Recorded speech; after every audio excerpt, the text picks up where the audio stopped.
Thank you to you both. Your backgrounds are remarkable. Mr. Kratsios, let's start with you. Mr. Kratsios, during the first Trump administration, you served as the U.S. Chief Technology Officer and as the third highest ranking official at the U.S. Department of Defense.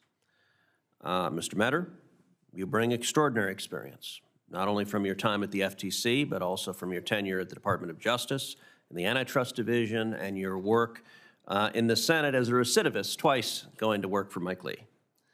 Mr. Kratsios, please tell the committee, why do you want to be the director of the Office of Science Technology Policy? I deeply believe that it is critically important for our nation to lead the world in emerging technologies. These are technologies like AI, like quantum, like advanced telecommunications that will power our economy, ensure our long-term national security. And if there is one agency within the government that can help in this mission, it is OSTP. It's an organization that was established to coordinate all the disparate science and technology equities across the government. I'm familiar with how the agency operates, and I believe that I can do a very great job in driving these initiatives across government. Now, as Chief Technology Officer during the first Trump administration, you played a key role in freeing up a significant amount of federal spectrum for 5G through the ambit process. Do you expect that this administration will again push for freeing up spectrum for commercial use?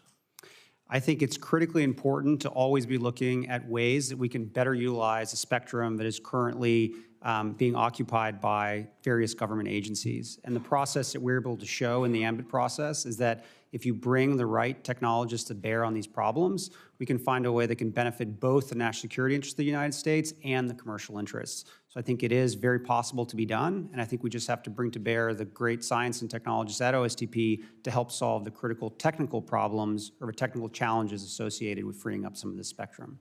And given your experience as a senior leader at the Defense Department, would you agree that it is technologically possible to free up spectrum without compromising national security? I think it's proven that it can be done. It's been done before. And I think if we get the right minds together in a room, I think these are the types of problems that we can solve collectively. Terrific. Mr. Metter, during the nomination hearing for Commissioners Ferguson and Holyoke, I noted the challenges posed by evolving markets and emerging technologies. I've long thought the actions of big tech and our reliance on such companies may raise both consumer protection and antitrust concerns. I was very pleased to see Chairman Ferguson issue a request for information last week, seeking public comment regarding technology platform censorship. He highlighted that current actions by tech platforms may violate their own terms of service in violation of Section 5 of the FTC Act. Mr. Metter, how should the FTC address the challenges posed by emerging technologies and big tech? Thank you, Mr. Chairman. I believe the FTC has taken the first step, which is to collect all of the facts. Before we can make any enforcement decision, we need to know the marketplace reality. And so reaching out to consumers to hear about their experiences is the very first thing we need to do. After that, it's a matter of looking at the facts under the law to see whether there has been, in the case of a consumer protection matter, some act of an unfair practice or deception of consumers. And so I'm confident that with this first step of collecting information, the FTC is off to the right start. And if I'm fortunate enough to be confirmed, I look forward to working with Chairman Ferguson and the other commissioners to look at this issue very closely. Would you agree that the FTC has ample tools to address the challenge of big tech censorship? And I have long said that I think big tech censorship poses the single greatest threat to free speech and free and fair elections in this country. Do you agree with that assessment? I do, Chairman.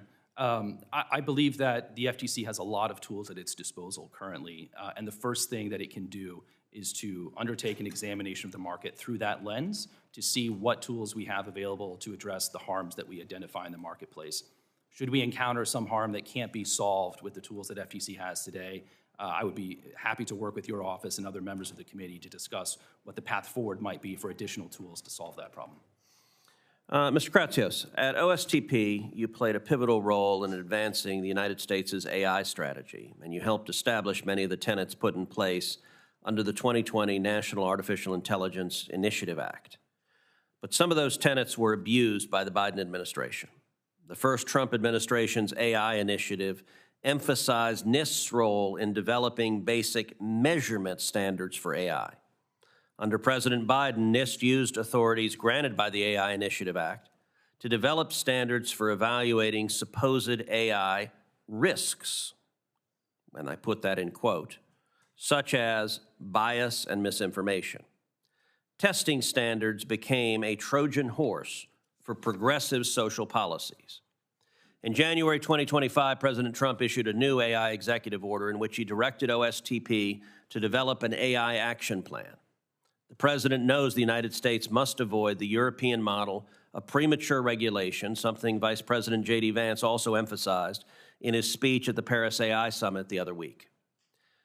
How did the previous administration deviate from the AI strategy that you put in place? And how do you anticipate that the Trump administration will build on your past work to ensure American leadership and dominance in AI? I look forward to, if confirmed, working on the AI action plan with other members of the White House and the interagency. The most important thing when you think about applying an AI strategy across the agencies is to think very carefully and critically about what the individual missions of the various agencies are and align the policy actions associated with the strategy to the mission.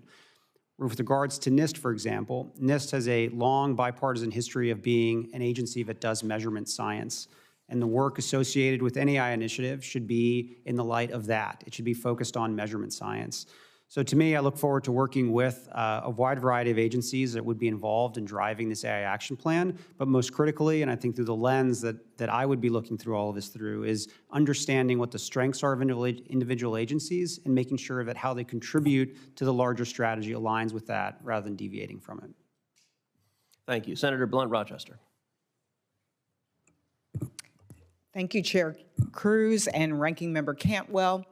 And thank you both to Mr. Mader and Mr. Kratsios for being here. I'd like to start with a few questions for Mr. Mader. I appreciated our meeting yesterday, and we discussed protecting consumers is at the heart